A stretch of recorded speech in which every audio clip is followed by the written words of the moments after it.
Perfectionists are picky and preoccupied with making sure everything is flawless. This leads to attempts to control situations or people.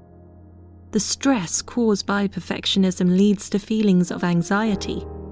Perfectionism leads to low self-esteem, eating disorders, sleep disturbances, and psychological distress. Almost perfect is a failure to perfectionists. We're critical, judgmental, and hard on ourselves and others when failure occurs. We live in fear of private shame and public humiliation. We can't enjoy growing and striving because of the dread of failure. We wallow in negative feelings when our high expectations go unmet.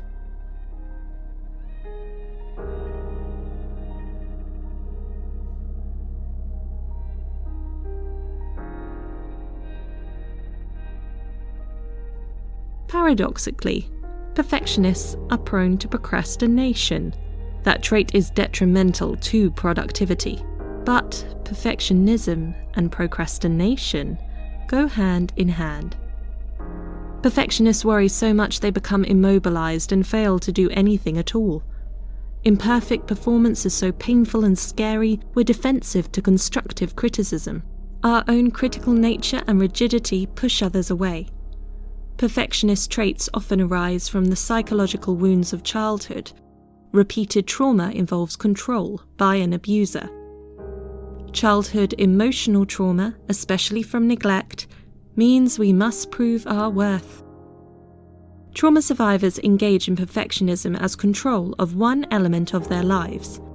Compulsive perfectionists have a boiling rage inside them, driving them to prove they're worthy.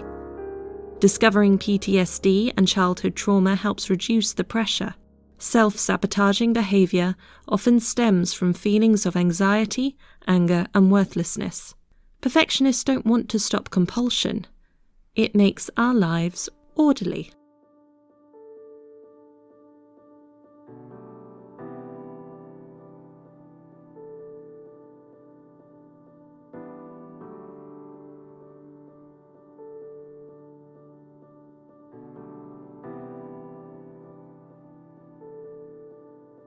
How do you tell if you're a perfectionist?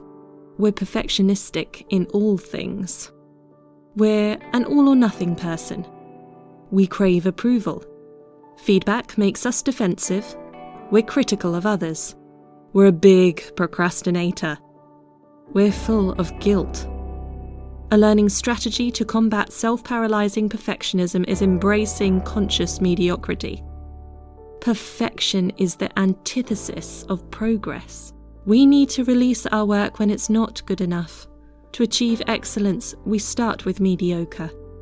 Mediocre work doesn't make us a mediocre person. Free yourself from the responsibility of making something incredible from the get-go.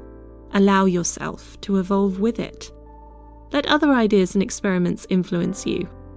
Even when you know where it needs to work, share it.